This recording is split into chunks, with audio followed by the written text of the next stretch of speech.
Next topic ਜਿਹੜਾ ਹੈ ਸਾਡੇ ਕੋਲ ਇਸ ਚੈਪਟਰ ਦੇ ਵਿੱਚ ਆ ਰਿਹਾ ਉਹ ਹੈਗਾ ਕੰਪੋਨੈਂਟਸ ਆਫ ਆਰਗੇਨਾਈਜੇਸ਼ਨਲ ਵਰਕ ਕਲਚਰ, ਕਿ ਕਿਹੜੇ ਉਹ ਕੰਪੋਨੈਂਟਸ ਨੇ, ਕਿਹੜੇ ਚੀਜ਼ਾਂ ਨੇ ਜਿਹਦੇ ਨਾਲ ਇੱਕ ਆਰਗੇਨਾਈਜੇਸ਼ਨ ਵਰਕ ਕਲਚਰ ਜਿਹੜਾ ਉਹ ਬਣਿਆ ਹੁੰਦਾ ਜਾਂ ਉਹ ਅਫੈਕਟ ਹੁੰਦਾ। ਇਹਦੇ ਵਿੱਚ ਸਭ ਤੋਂ ਪਹਿਲਾਂ ਸਾਡੇ ਕੋਲ ਆਉਂਦਾ ਹੈਗਾ the thought process of the employees. Thought process ਕੀ ਹੁੰਦੀ ਹੈ? ਜਿਹੜੀ ਸਾਡੀ ਸੋਚ ਹੁੰਦੀ ਹੈ, ਕਿਉਂਕਿ ਇਹ ਜਿਹੜਾ ਵਰਕ ਕਲਚਰ ਹੈ ਇਹਨੂੰ ਆਪਣੇ ਮਾਈਂਡ 'ਚ ਬਿਠਾਉਣਾ ਔਰ ਇਹਦੇ ਅਕੋਰਡਿੰਗਲੀ ਕੰਮ ਕਰਨਾ, ਇਹ ਸਾਰਾ ਮਾਈਂਡ ਦੇ ਨਾਲ ਇਨਵੋਲਵਡ ਹੁੰਦਾ ਹੈ। तो ये असी देखते हैं जिस तरह की एटीट्यूड होंगे साड़ा नज़रिया, मैंटैलिटीज़ जो असी सोच रखते हैं, इंटरस्ट साढ़े किहड़े ने, परसैप्शन जी कि असी देखते हैं कि आने वाले टाइम असी किस तरह जोड़ा इनू फॉलो करांगे, and even the thought process of the employees affect the organization culture. तो जी थॉट प्रोसैस है, जी सोच एम्पलॉयज़ की वो एक ऑर्गेनाइजेशन के वर्क कल्चर को अफैक्ट करती है। एक एग्जाम्पल लेने असी like organization which hire individuals from army or defense background tend to follow a strict culture where all employees abide by the set of guidelines and policies। जिस तरह मैं पहले एग्जांपल दिता कि जिदा आर्मी और डिफेंस बैकग्राउंड तो जोड़े एम्पलॉयज़ असी हायर करांगे, आफ्टर रिटायरमेंट उन्होंने असी हायर करते हैं और किते वर्क प्लेस से लगाने हैं, तो साढ़े माइंड दे विच असी उन्होंने तरजीह इस करके दिंदे आ, उन्होंने जिहड़ी उहदे च असी पहल इस करके दिंदे आ कि असी आर्मी डिफेंस बैकग्राउंड का एम्पलॉय ही लगावांगे, क्योंकि सानू पता है कि इस एम्पलॉय ने आर्मी के वर्क कल्चर दे विच काम किया और ये बहुत डिसिपलिनड हैगा, इस करके ये सानू अपनी जॉब वास्ते सूटेबल है, तो इस करके उन्होंने असी उहदे च पहल दिंदे आ। The employees are hardly late to work. तो इस तरह का एम्पलॉय जो पहला ही इन्ने डिसिपलिन च इन्ने साल नौकरी करके आ गया है तो हमेशा वो टाइम पर ही रहेगा। It is mind set of employees which forms the culture of the place. तो ये एम्पलॉयज़ का एक माइंड सैट होंदा, उन्होंने सोच होंदी है कि जोड़ा कि उस प्लेस के कल्चर को वो डिवेलप करती है। Organisations with majority of youngsters encourage healthy competition at the workplace and employees are always on the toes to perform better than the fellow workers। तो जिहड़ी ऑर्गेनाइजेशन दे विच हमेशा यंगस्टर्स जिहड़े असी एम्पलॉय कीते हुंदे है उत्थे हमेशा एक हैल्दी कंपीटीशन रहिंदा, because they are full of energy, तो इस करके उत्थे एक हैल्दी कंपीटीशन हमेशा रहिंदा और एम्पलॉयज़ हमेशा रेडी हुंदे है, always on the toes to perform better than the fellow workers. एक हैल्दी कंपीटीशन उत्थे हमेशा रहिंदा हैगा। इस तो बाद साढ़े को आ जाता है the gender of the employee. Organization जिथे मेल भी काम कर रहे, फीमेल भी काम कर रही हैं, लेकिन असी देखते हैं कि male employees dominate the female counterpart. Male employees dominate करते हैं फीमेल काउंटर पार्ट ਨੂੰ, वो इस करके कि कुछ जगह ते कल्चर हैगा जिथे कि late sitting is a normal feature, means कि आफ्टर द टाइम ये काम हैगा उत्थे 6 बजे तक 7 बजे तक या 9 बजे तक भी काम कर रहे हैं। तो मेल एम्पलॉयज़ जिहड़े आ वो उस कंडीशनस नू अडाप्ट कर लेंदे है, ईजीली वो काम कर सकते। But on the other hand female जिहड़े हैगियां ने उन्होंने अपनी फैमिली के वास्ते भी जिहड़ा केयरिंग करनी है, देखना हैगा, तो एक कल्चर जिहड़ा है उत्थे इस तरह का बन जाता। नॉर्मली असी की हुंदा कि जब काम कर रहे हैं तो मेल मैंबरस भी जिहड़ा वो लेट आवर सिटिंग करके काम कर सकते हैं, फीमेल जिहड़ी हैगियां उन्होंने भेज दिता जाता। तो ये जेंडर भी जिहड़ा ये डिसाइड करता कि वर्क कल्चर किस तरह का होएगा ऑर्गेनाइजेशन दे विच। द नेचर ऑफ बिजनेस, कुछ इंडस्ट्रीज़ ने जिदा स्टॉक ब्रोकिंग इंडस्ट्रीज़ हैगियां ने, फाइनैंशियल सर्विसेज ने, बेकिंग इंडस्ट्री है, कॉल डिपेंडेंट हैगियां ने।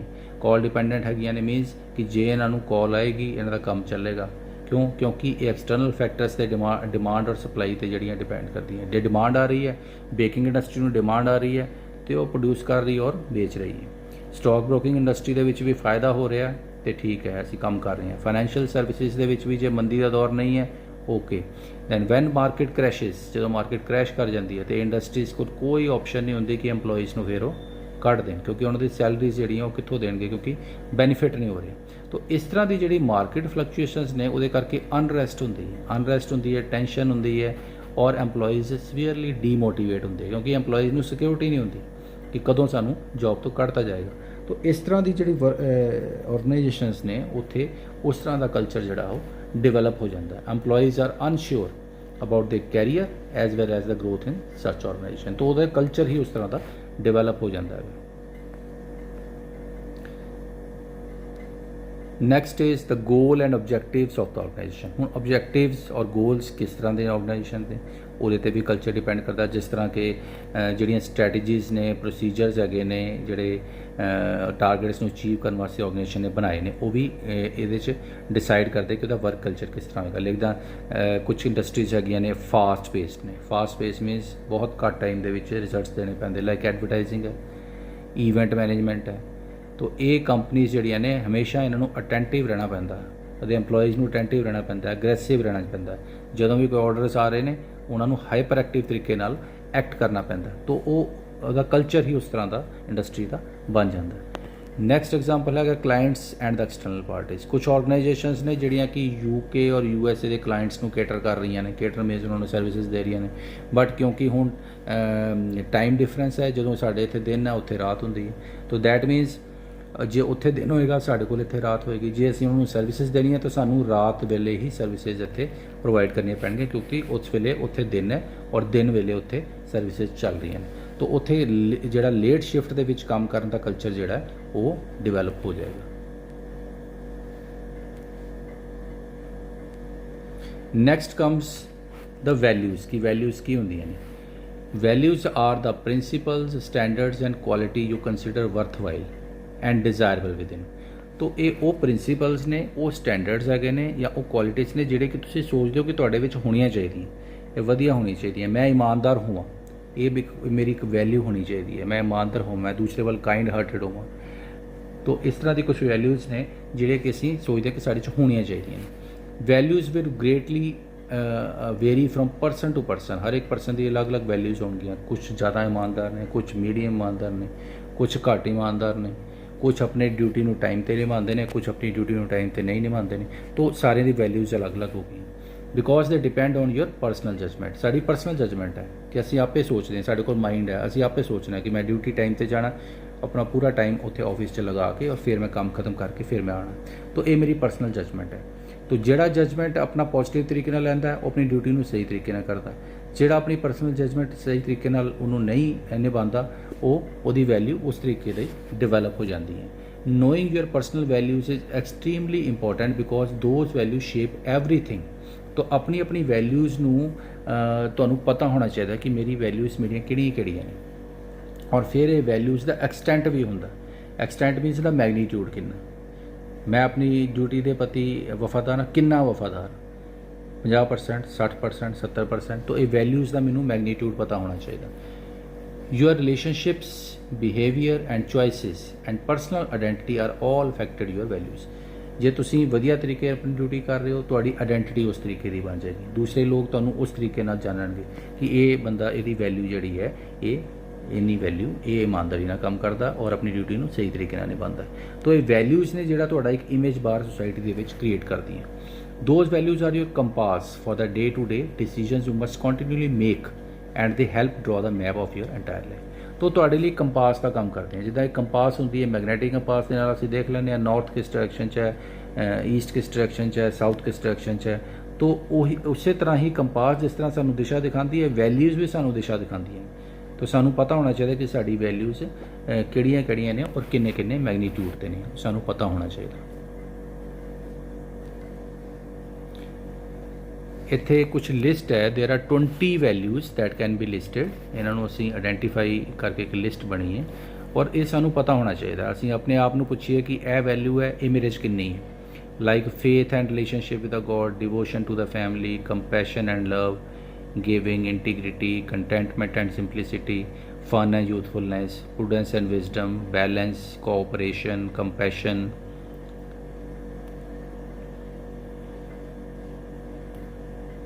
then hard work, broad-mindedness, honesty, gratitude, teamwork, sympathy, loyalty, dedication, sacrifice। ਇਹ 20 ਦੀਆਂ ਵੈਲਿਊਜ਼ ਹੈਗੀਆਂ ਨੇ, ਹਰ ਇੱਕ 'ਚ ਹੋਣਗੀਆਂ ਬਟ ਸਾਰਿਆਂ 'ਚ ਇਹ ਮੈਗਨੀਟਿਊਡ ਸੇਮ ਨਹੀਂ ਹੋਏਗਾ। ਇਸ ਕਰਕੇ ਅਸੀਂ ਕਹਿੰਦੇ ਹਾਂ ਕਿ ਵੈਲਿਊਜ਼ ਜਿਹੜੀਆਂ ਨੇ ਉਹ ਡਿਫਰ ਕਰਦੀਆਂ। ਕਿਸੇ ਦੇ ਵਿੱਚ ਹੋ ਸਕਦਾ ਕੋਈ ਵੈਲਿਊ ਐਬਸੈਂਟ ਵੀ ਹੋਵੇ। ਤੋ ਇਹਦੇ ਨਾਲ ਹਰ ਇੱਕ ਆਦਮੀ ਦੂਸਰੇ ਨਾਲੋਂ ਅਲੱਗ ਸਾਬਿਤ ਹੁੰਦਾ। With list of values in hand, ਸਾਡੇ ਕੋਲ ਇਹ ਲਿਸਟ ਆਫ ਵੈਲਿਊਜ਼ ਹੈਗੀਆਂ। You can evaluate any decision and intelligence and confidence. ਹੁਣ ਇੱਕ ਵੈਲਿਊ ਹੈ, ਅਸੀਂ ਕੋਈ ਕੰਮ ਹੈ, ਅਸੀਂ ਵਫਾਦਾਰੀ ਨਾਲ ਕੰਮ ਕਰਦੇ, ਮੈਨੂੰ ਪਤਾ ਹੈ ਮੇਰੀ ਵੈਲਿਊ ਹੈ, ਮੈਂ ਕਹਿੰਦਾ ਕਿ ਕੰਮ ਗਲਤ ਹੈ। ਹੁਣ ਮੈਂ ਕਿੰਨਾ ਓਨੈਸਟ ਹਾਂ, मेरी ऑनेस्टी की वैल्यू का एक्सटेंट कितना ज़्यादा है, मैग्नीट्यूड कितना ज़्यादा है, वो मैनू दसेगी कि ये काम गलत है, ये काम नहीं करना। जिस आदमी की ऑनेस्टी की वैल्यू घट होएगी वो कहेगा कोई गल नहीं, ये काम नू कर लिया जाए। तो इस करके वैल्यूज़ जिहड़ियां साडी कंपास का काम करदियां। You just have to ask yourself what should I do in this situation if these are my guiding principle ने। और हर एक जगह के उत्ते तुसीं अपने आप नू एक क्वेश्चन पुछोगे कि ये काम मैनू कर लेना चाहिए। तो साड़ियाँ वैल्यूज़ जिहड़ियां ने सानू दसणगियां, जो वैल्यूज़ साडे अंदर होणगियां कि ये काम नू करना चाहिए कि नहीं करना चाहिए। इस तो बाद साडे कोल आंदा हैगा एटीट्यूड। एटीट्यूड की है? नज़रिया जिन्हों असीं कहने हैं। Attitude in psychology is defined as evaluative statements और जजमेंट्स कंसरनिंग ऑब्जैक्ट्स, पीपल और इवेंट्स। तो एक इवैल्यूएटिव स्टेटमेंट्स ने, असीं इवैल्यूएट करते हैं तो फिर एक रिजल्ट कढ लैंदे आ, जजमेंट कढ लैंदे कि ये काम इस तरीके का है, ये काम इस तरीके नाल होएगा। It is also वनस mindset. साडा एक माइंडसैट जिहड़ा बनया हुंदा, कई आदमी का माइंडसैट है वो पॉजिटिव तरीके नाल सोच रहे, कई आदमी का माइंडसैट है वो नैगेटिव तरीके नाल सोच रहे, और उहदे हिसाब नाल ही उन्हां दा एटीट्यूड जिहड़ा वो डिवैलप हो जाता, बन जाता। There are 3 components of attitude. First component है इहदे च कोगनीटिव कंपोनेंट, जिहदे च असीं कहने आ ओपीनियन, बिलीफ, जो साडी सोच है, जो असीं ओपीनियन रखते हैं। इमोशनल कंपोनेंट च साड़ियाँ फीलिंग्स आ जांदियां, वो किस तरह दियां ने।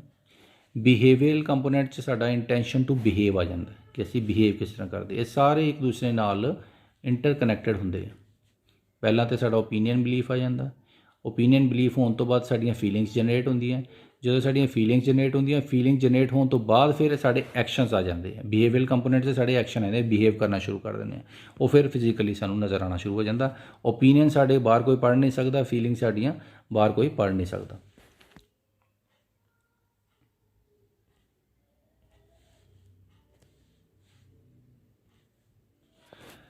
इस तो बाद साढ़े कोल आ जाता है एटीट्यूड। एटीट्यूड दे विच फरदर असीं देखते हैं कि attitude develops at an early age and gets hard as one grows. तो एटीट्यूड ये कहते कि अर्ली स्टेज के उत्ते ही डिवेलप हो जाता। अर्ली स्टेज ते किस तरह डिवेलप हो जाता कि जो इंसान हजे छोटी उम्र दे विच हुंदा, वो कुछ अपने आले दुआले जिस तरह का एनवायरनमेंट देखता, उस एनवायरनमेंट के अकॉर्डिंगली ही वो माइंड के इंपैक्ट पैंदे है, और वो जोड़े इंपैक्ट्स ने वह एटीट्यूड हौली हौली डिवेलप करना शुरू कर देंगे। जे असी एक वधिया एनवायरनमेंट दे विच साडी लाइफ गुजरदी और असी वड्डे हुंदे आ, साडे कोल उस तरह दी वैल्यूज साडे कोल हौली हौली बननियां शुरू हो जांदियां ने।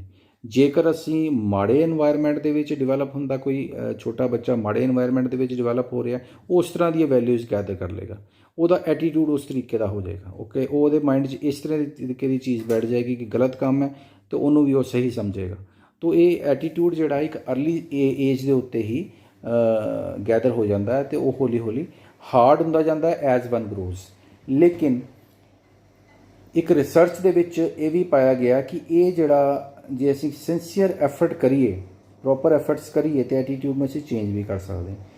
जिस तरह एक एग्जाम्पल मैं तुहानूं दिता कि कोई बच्चा है वो माड़े एनवायरनमेंट के विच डिवेलप होया, ਉਹਦੇ 'ਚ माड़ियाँ वैल्यूज़ ਜਿਹੜੀਆਂ ਉਹ आ गई, ਉਹਦਾ एटीट्यूड माड़ा डिवेलप हो गया। लेकिन ਜਦੋਂ ਉਹ ਵੱਡਾ ਹੋਇਆ और उन्हें सिंसीयर एफर्ट किया, उन्हें अपने माइंड ਨੂੰ ਅਪਲਾਈ ਕੀਤਾ कि ये जो वैल्यूज़ मेरे 'ਚ डिवेलप हो गई ने ये गलत वैल्यूज़ ने, मैनू इन्हां वैल्यूज़ ਨੂੰ ਛੱਡ देना चाहिए और चंगियां वैल्यूज़ ਨੂੰ अपने विच गैदर करना चाहिए, इकट्ठा करना चाहिए। तो उस एफर्ट के नाल भी वो अपना एटीट्यूड चेंज कर सकता।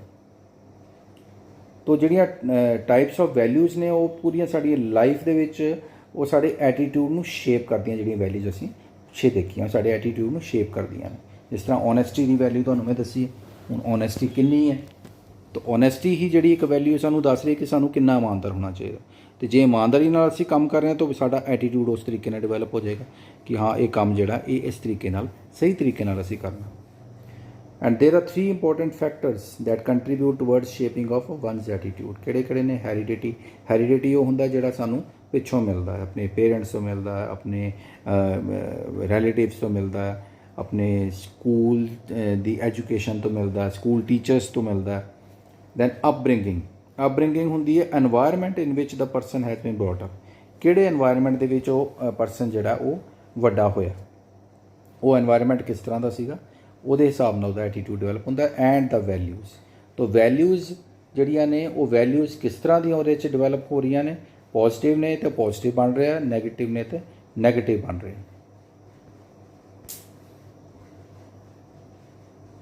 ਇਸ ਤੋਂ ਬਾਅਦ ਫਿਰ ਅਸੀਂ ਐਟੀਟਿਊਡ ਦੇ ਵਿੱਚ ਅੱਗੇ ਦੇਖ ਲੈਂਦੇ। If you have A positive attitude and you get the most out of your life, ਜੇ ਅਸੀਂ ਪੋਜ਼ਿਟਿਵ ਐਟੀਟਿਊਡ ਰੱਖਦੇ ਹਾਂ ਤੇ ਅਸੀਂ ਜ਼ਿੰਦਗੀ ਦੇ ਵਿੱਚੋਂ ਮੈਕਸਿਮਮ ਆਪਣਾ ਜਿਹੜਾ ਉਹ ਐਕਸਟ੍ਰੈਕਟ ਕਰ ਸਕਦੇ ਹਾਂ।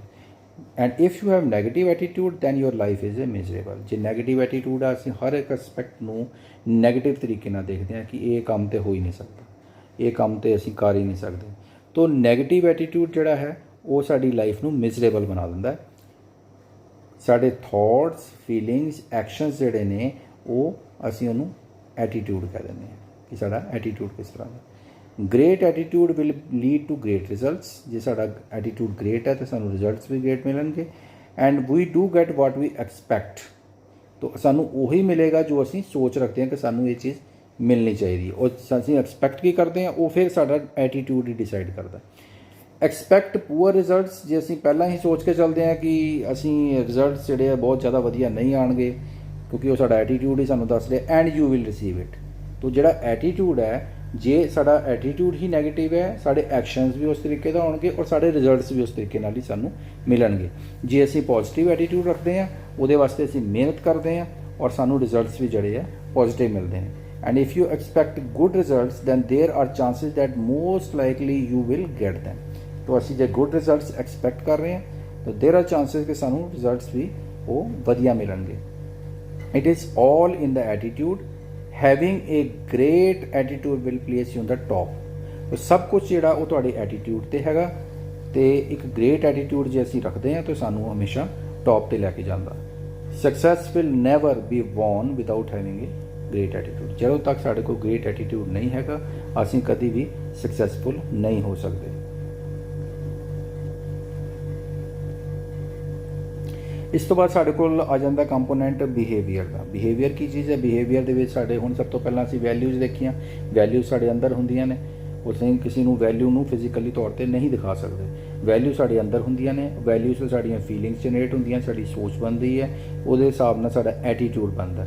ਐਟੀਟਿਊਡ ਨੂੰ ਵੀ ਅਸੀਂ ਫਿਜ਼ੀਕਲੀ ਤੌਰ 'ਤੇ ਜਿਹੜਾ ਉਹ ਨਹੀਂ ਦਿਖਾ ਸਕਦੇ, ਲੇਕਿਨ ਐਟੀਟਿਊਡ ਤੋਂ ਬਾਅਦ ਫਿਰ ਸਾਡਾ ਬਣ ਜਾਂਦਾ ਬਿਹੇਵੀਅਰ ਕਿ ਅਸੀਂ ਬਿਹੇਵੀਅਰ ਹੁਣ ਬਿਹੇਵ ਕਿਸ ਤਰ੍ਹਾਂ ਕਰ ਰਹੇ ਹਾਂ। ਜਦੋਂ ਅਸੀਂ ਬਿਹੇਵ ਕਰਦੇ ਹਾਂ ਤਾਂ ਫਿਜ਼ੀਕਲੀ ਬਿਹੇਵ ਕਰਦੇ ਹਾਂ ਔਰ ਉਹ ਸਾਨੂੰ ਫਿਰ ਨਜ਼ਰ ਆਉਂਦਾ, ਸਾਡੇ ਐਕਸ਼ਨਸ ਦੇ ਵਿੱਚ ਨਜ਼ਰ ਆਉਂਦਾ। Behaviour is the application of knowledge, how people individuals in group act in an organization in order to achieve the highest performance and result.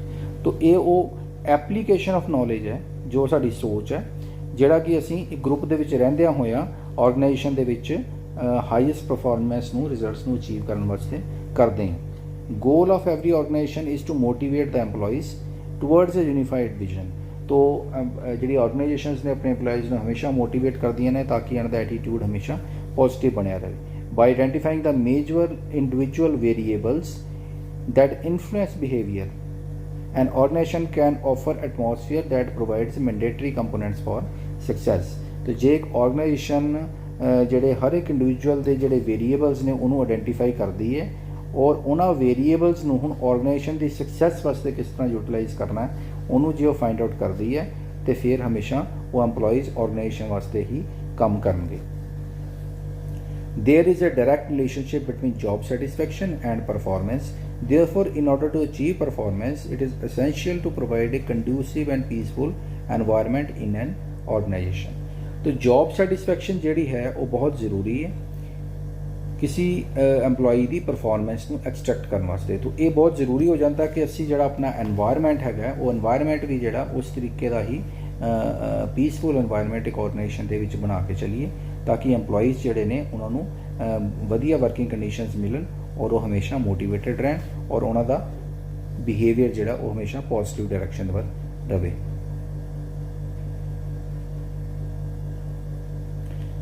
ਇਹਦੇ ਵਿੱਚ ਥੋੜੀ ਇੱਕ ਬਾਈਫਰਕੇਸ਼ਨ ਹੋਰ ਆ ਜਾਂਦੀ ਹੈ, ਡਿਵੀਜ਼ਨ ਇਹਨੂੰ ਅਸੀਂ ਕਹਿੰਦੇ ਹਾਂ। ਡਿਵੀਜ਼ਨ ਦੇ ਵਿੱਚ ਆ ਜਾਂਦਾ ਕਿ individual and group behaviour. Individual group behaviour ਦਾ ਮਤਲਬ ਇਹ ਹੁੰਦਾ ਹੈ ਕਿ ਕੋਈ EMPLOYEE ਜਦੋਂ ਇੰਡੀਵਿਜੂਅਲ ਤੌਰ 'ਤੇ ਇਕੱਲੇ ਤੌਰ 'ਤੇ ਕੰਮ ਕਰਦਾ ਤੇ ਉਹਦਾ ਬਿਹੇਵੀਅਰ ਜਿਹੜਾ ਅਲੱਗ ਹੁੰਦਾ। ਜਦੋਂ ਉਹਨੂੰ ਅਸੀਂ ਇੱਕ ਗਰੁੱਪ ਦੇ ਵਿੱਚ ਲੈ ਆਉਂਦੇ ਹਾਂ, ਮੇਬੀ 2, 3 ਔਰ 4 ਪਰਸਨਸ ਦਾ ਗਰੁੱਪ ਬਣਾ ਦਿੰਦੇ ਹਾਂ, तो ਉੱਥੇ ਉਹਦਾ ਬਿਹੇਵੀਅਰ ਜਿਹੜਾ ਉਹ ਡਿਫਰੈਂਟ ਹੋ ਜਾਂਦਾ। ਉਹ ਅਸੀਂ ਇਹਦੇ 'ਚ ਦੇਖਦੇ ਹਾਂ ਕਿ ਇਸ ਤਰੀਕੇ ਨਾਲ ਇਹ ਡਿਫਰੈਂਸ ਕਿਉਂ ਆਉਂਦਾ ਹੈਗਾ। Behaviour of an individual and group are inter related with each other. तो एक इंडिविजुअल ਦਾ ਔਰ ਗਰੁੱਪ ਦਾ ਜਿਹੜਾ ਬਿਹੇਵੀਅਰ ਹੈ ਇੱਕ ਦੂਸਰੇ ਨਾਲ ਇੰਟਰ ਰਿਲੇਟਡ ਹੈ। It is not necessary that if a person is doing something as an individual is similar to when he is working in a group. ਤਾਂ ਦੋਨਾਂ ਦੇ ਬਿਹੇਵੀਅਰ ਡਿਫਰੈਂਟ ਹੋ ਸਕਦੇ ਆ। ਇੱਕ ਇੰਡੀਵਿਜੂਅਲ ਦੇ ਤੌਰ ਤੇ ਕੰਮ ਕਰ ਰਿਹਾ, ਗਰੁੱਪ ਦੇ ਵਿੱਚ ਕੰਮ ਕਰ ਰਿਹਾ, ਦੋਨਾਂ ਦੇ ਡਿਫਰੈਂਟ ਹੋ ਸਕਦੇ ਆ। Every individual has some limitations in his thinking skill and ability. ਹਰ ਇੱਕ ਜਿਹੜਾ ਇੰਡੀਵਿਜੂਅਲ ਆ ਉਹਦੀ ਕੁਝ ਲਿਮਿਟੇਸ਼ਨਸ ਹੋ ਸਕਦੀਆਂ। ਉਹਦੀ ਸੋਚ ਕਿੱਥੇ ਤੱਕ ਹੈ, ਉਹਦੀ ਐਜੂਕੇਸ਼ਨਲ ਕਿੱਥੇ ਤੱਕ ਹੈ, ਉਹਦੇ ਹਿਸਾਬ ਨਾਲ ਉਹਦੀ ਸੋਚ ਬਣਦੀ ਹੈ, ਤਾਂ ਉਹਦੀ ਇੱਕ ਲਿਮਿਟੇਸ਼ਨ ਬਣ ਸਕਦੀ ਹੈ। And if we have to do some work in which we do not require much thinking, an individual decision can be enough to complete the task। ਜਿੱਥੇ ਜ਼ਿਆਦਾ ਸੋਚ ਦੀ ਜ਼ਰੂਰਤ ਨਹੀਂ ਹੈਗੀ, ਕੋਈ ਨਵਾਂ ਅਸੀਂ ਕੁਝ ਕਰਨਾ ਚਾਹੁੰਦੇ ਹਾਂ ਤਾਂ ਉੱਥੇ ਇੱਕ ਇੰਡੀਵਿਜੂਅਲ ਜਿਹੜਾ ਉਹ ਬੜਾ ਈਜ਼ੀਲੀ ਡਿਸੀਜਨ ਲੈ ਸਕਦਾ।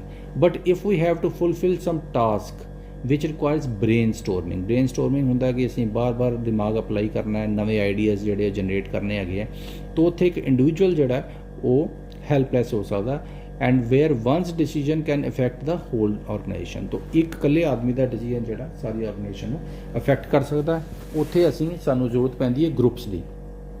ਤਾਂ ਅਸੀਂ ਗਰੁੱਪ ਫਾਰਮੇਸ਼ਨ ਕਰਦੇ ਹਾਂ ਜਿੱਥੇ ਕਿ 4 ਜਾਂ 5 ਇੰਡੀਵਿਜੂਅਲਸ ਹੋਣਗੇ ਤਾਂ 4 ਔਰ 5 ਮਾਈਂਡਸ ਜਿਹੜੇ ਨੇ ਉਹ ਇਕੱਠੇ ਇੰਪਲਾਈ ਹੋਣਗੇ ਉੱਥੇ, ਔਰ ਉਹ ਜਿਹੜੇ ਮਾਈਂਡਸ ਅਪਲਾਈ ਹੋਣਗੇ ਤਾਂ ਉਹ ਮਾਈਂਡਸ ਦੇ ਵਿੱਚੋਂ ਜਿਹੜਾ ਵੀ ਰਿਜ਼ਲਟ ਜਨਰੇਟ ਹੋਏਗਾ that will be better than an individual. Effectiveness of an individual or group depend both on the task and the number of personal and situational factors। तो ਜਿਹੜਾ group ਹੈ ਉਹਦੀ ਜਿਹੜੀ ਪਰਫਾਰਮੈਂਸ ਨੇ ਉਹ ਪਰਫਾਰਮੈਂਸ ਹੈਗੀ ਹੈ ਉਹ ਇੰਡੀਵਿਜੂਅਲ ਔਰ ਗਰੁੱਪ ਦੀ ਜਿਹੜੀ ਹੈ ਉਹ ਡਿਪੈਂਡ ਕਰੇਗੀ ਕਿ ਉਹ ਟਾਸਕ ਕਿਸ ਤਰ੍ਹਾਂ ਦਾ ਨਾ, ਅਤੇ ਉਸ ਟਾਸਕ ਦੇ ਵਿੱਚ ਅਸੀਂ ਕਿਹੜੇ ਪਰਸਨਲ ਔਰ ਸਿਚੁਏਸ਼ਨਸ ਜਿਹੜੀ ਨੇ ਉਹ ਇਨਵੋਲਵ ਹੋ ਰਹੀਆਂ, ਉਹਦੇ ਹਿਸਾਬ ਨਾਲ ਉਹਨਾਂ ਦਾ ਜਿਹੜਾ ਉਹ ਆਊਟਕਮ ਆਉਂਦਾ ਹੈ।